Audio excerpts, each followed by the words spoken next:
I just want you to cut down the time that it took me to the thing that I learned at 30. Yeah. I hope you can learn at 15 or 16. Yeah. I just want you to be able to cut down on, I want you to be able to learn the lessons that can lead you to peace quicker. I know what life is like trying. I know what life is like when I say trying in this context in a bad way. I know what life is like to not be living in your peace and your comfort and your confidence. And I know what life is like to be living in your confidence. And you know what I mean? So it's like the time that it took me to get there on a more permanent basis, I flirted with it in my childhood and in my teens and in my 20s, but was never solidified in it. You know what I mean? It was always attaching it to something. But I think that's what I hope for them is like, yo, whatever comes after that is it doesn't matter. You know what I mean? As long as you feel at peace and comfortable, and you know, and that's really it. Like that would be the biggest blessing. Everything after that is a bonus. Once you just enjoy life on a content level, it's a bonus. I think there's two key ingredients. One is see yourself as high as you possibly can see yourself, right? So if someone wants to like be in the NBA, like they want to be an NBA player, to me that's not enough. There's a wide range of NBA players. Right? There's an NBA player that never saw the floor.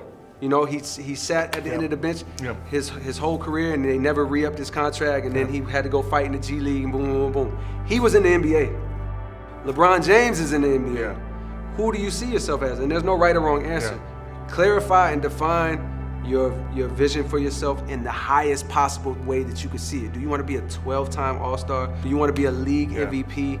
You know, you want to set the three-point shooting record? Be as specific and see yourself as high as you possibly can, right? That's your first job, is to see it as high as you can see it. Be delusional even, to the point where to where your mind, right at the apex of what your mind believes is possible, maybe push past that even a little bit and define it. And then number two is like, believe it. You know what I mean? Like see it all the time and believe it, and whatever you gotta do to protect that belief. My version of protecting that belief was I wasn't sharing this. I wasn't even telling my mom. She knew I rapped. She knew I did music. I'm not even gonna give my own mother the chance to try to bring me back down to reality. It's not gonna happen.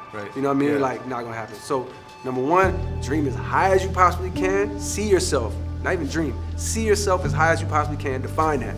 Don't just say I want to do such and such. Because if you mess around and get such and such, you're gonna be mad that you didn't think about higher. There's a lot of people that do that. They're like, man, why didn't I think about being this instead of just this? Because at the time you thought just this was it. But do the thought work and see where you really want to be. You have to do the work, and because you love it, it's not always gonna feel like work, but sometimes it is. I'm sure there's times where Steph is in the gym or like waking up and it's like, I don't really actually want to go strength train, or I don't really want to go put these shots up. I'd rather chill with the family, but I'm gonna go do it because I know my ultimate goal is championship. My ultimate goal is X, Y, and Z, so he goes and does it. And then within the work, he probably finds joy when he's there. I'm assuming, never had this conversation with him, but I'm assuming while he's putting up his shots, while he's working on his moves, while he's doing strength, he finds the enjoyment and the presence in it. But it's still work. You know what I mean? Like, it's still work. So those are like the three things that I would tell anybody, whether they're 10 years old or 30 years old. You have to see yourself in the highest, and the world will fill in the rest. Persistence is important, because let's say you want something really bad and you keep trying and you keep trying and you keep trying, and on the 10th try you don't get it still, and then you say, okay, it must be a sign that I need to stop doing what I need to do. But what if you didn't know that on your 11th try you would have made it. You would have made it happen and got what you wanted to get. So I feel like persistence is important, because if you really truly love something and you truly believe, you should just do it for the love, and you don't get to where you're going, you still were doing something you love. So persistence is very important, for sure. Getting out of your comfort zones is the fastest way for growth. It's hard to grow when you're comfortable. You're not stretching yourself, you're not stretching your limits, you know, you're just in your comfort zone. So when I left a small city in North Carolina, 200,000 people, 150,000 people, and came to New York with 8 million, 10 million people, I was for sure uncomfortable. But just like you interviewing Jay-Z, I felt some nerves, but more importantly, I felt focused and I felt ready for the task. So I had to get out of my comfort zone to make it happen. So when I did those numbers, 220-some thousand or 217,000, nobody expected that. Nobody in the industry expected that. I didn't even know I was gonna do those numbers. And what that was just a result of consecutive, non-stop touring, and also a combination of releasing free projects, which was really albums. So you take these mixtapes, these classic mixtapes, mixed with my touring, you develop a real fan base. Well, I'm going to Toronto and I'm selling it, and it's 4,000 kids in Toronto. Or I go to LA and it's 3,000. They don't see that. They didn't know if that translated to sales. So what we learned is a real solid fan base is way more important than a record at radio in the club. I go in the club and I hear a million songs from this rapper, a million songs from that rapper. That rapper can't sell the records I sell because he's not connecting to the people the way that I am. He is on the radio and he is when they want to party, but in terms of touring, in terms of saying the things that's going to affect their lives, in terms of an emotional connection, feeling they don't have. I'm letting my mind like run the show, which is fine.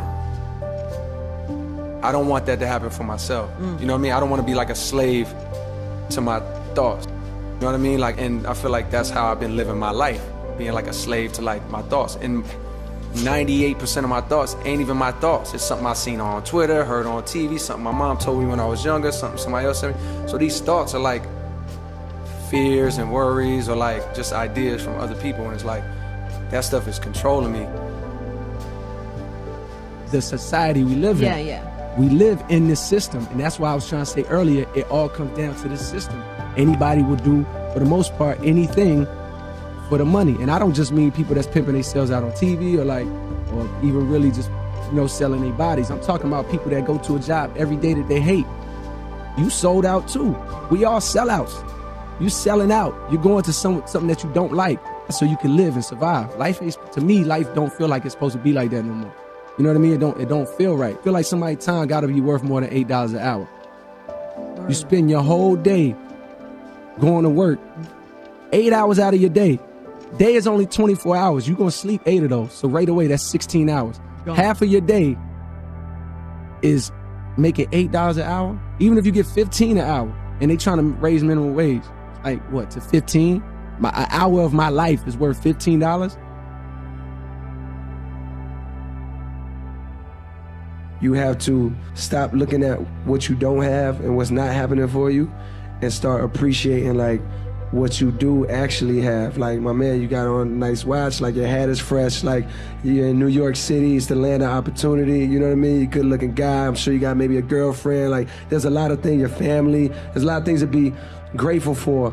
And that's the only way you can climb out of like a place of focusing on what you don't have is by focusing on like, man, what do I have to be thankful for? And everybody got something to be thankful for. Even a homeless man, if he wanted to, he could be like, yo, I'm breathing today. Like, you know what I mean? Like my arms work, my legs work. You can start very small. It's a process, but that's how you can get up out like of a negative space like that. But when I was young, I thought that success was all I needed. That's what was gonna bring the happiness. Buying my mom a house, being the fame, the accolades, having people say, yo, you are the best in the game. I thought those would be the things that would bring happiness. And then when those things came, the happiness wasn't there. And I realized why that was. There was such an attempt to achieve these things and to keep going that you lose sight of the people and the blessings that you have around you. You're so focused on the next success, the next step in your career, the next check, whatever it is, and you forget the fact that you have these things that seem small if you're looking that way, but if you look this way, you realize they're the only thing that matters, and that's your mother, that's your family, that's love. Any musician, period, any artist, I think just absolutely do what's in your heart, period. Say what's on your mind, speak what's in your heart and how you really feel. When you're trying to be something else, when you're trying to fit into what's going on, it's like you kind of stray away from your path a little bit. And sometimes you want to expand your style and like grow, and that's always good, but like never veer too far from who you are, you know, as a person. I don't buy into my own hype. You know, like I'm grateful for the reactions and the appreciation, but I don't buy into like, yeah, I'm the man. Like, nah, I feel like I got a lot left. I'm gonna be here for years. Like, being hot in 2013 is cool, you know, and being critically acclaimed in 2013 is cool, but like, what about 2020? Like, where am I gonna be? I don't wanna be making a documentary 20 years from now talking about like this as if it was the end.